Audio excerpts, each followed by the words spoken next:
లో ఒక ఎమ్మెల్యే పాల్గొంటోందా, ఏమిటది అని ఆశ్చర్యపోతున్నారా? అవునండి, అవును. ఆ అమ్మాయి ఎవరో కాదు, 32 ఏళ్ల బీహార్ ఎమ్మెల్యే శ్రేయసి సింగ్. తను మరెవరో కాదు, బీహార్ మాజీ ఎంపీ దిగ్విజయ్ సింగ్ కుమార్తె. అలాగే తల్లి పుతుల్ సింగ్ బంకా నియోజకవర్గం మాజీ ఎంపీగా ఉన్నారు. ఇకపోతే శ్రేయసి జన్మస్థలం బీహార్ లోని గిదౌర్. ఇక తన తాతయ్య సేరేందర్ సింగ్, తండ్రి దిగ్విజయ్ సింగ్ ఇద్దరు కూడా నేషనల్ రైఫింగ్ అసోసియేషన్ అధ్యక్షులుగా ఉన్నారు. దీంతో చిన్ననాటి నుండి కూడా శ్రేయసి సింగ్ కి షూటింగ్ పై ఆసక్తి ఏర్పడింది. చుట్టూ సంపూర్ణ సౌకర్యాలున్నాయి, ఇంకా కావాల్సింది సాధన మాత్రమే. అందుకే తన పరిధిలోని అడ్వాంటేజెస్ ని అందిపుచ్చుకొని ఎంతో కష్టపడింది. నీకెందుకు రైఫిల్ షూటింగ్ అంటే వినలేదు.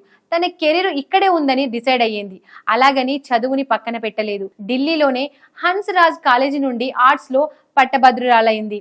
ఆ తర్వాత ఫరీదాబాద్ లోని మానవ రచన యూనివర్సిటీలో ఎంబీఏ చేసింది. శ్రేయసి 2020లో జరిగిన రాష్ట్ర ఎన్నికల్లో బీహార్ లోని జముయి నియోజకవర్గం నుండి పోటీ చేసి సిట్టింగ్ ఎమ్మెల్యేపై 41,000 ఓట్ల తేడాతో విజయం సాధించారు. సరే, ఇంతవరకు ప్రొఫైల్ బాగానే ఉంది. మరి ఒలింపిక్స్ లో ఎలా అవకాశం వచ్చింది?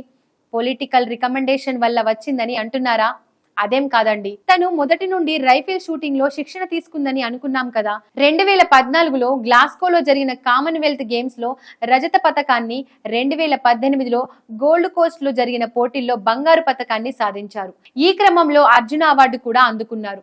మరిన్ని అర్హతలు ఉండబట్టే తను ఒలింపిక్స్ కు ఎంపికయ్యారు.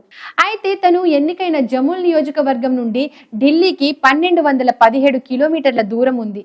అయితే ఢిల్లీలోని ఒలింపిక్స్ శిక్షణ శిబిరానికి వెళ్లి రావడానికి ఎంతో కష్టపడ్డారు. సామాన్య ప్రయాణికురాలిగా, ఒక ప్రజా ప్రతినిధిగా రైలులోనే ఢిల్లీ వెళ్లేవారు. అలాగని ఆటల్లో పడి నియోజకవర్గాన్ని వదిలేయలేదు. ప్రస్తుతం జముయి ప్రగతి బాటలో పయనిస్తుంది. ఒక ఆదర్శ నియోజకవర్గంగా పేరు తెచ్చుకుంది. మరి ఇంత ప్రతిభ ఉన్న యువ క్రీడాకారిణి, ఒక ప్రజా ప్రతినిధి నేడు ఒలింపిక్స్ లో పాల్గొనడం చాలా గొప్ప విషయంగా పరిగణించాలి.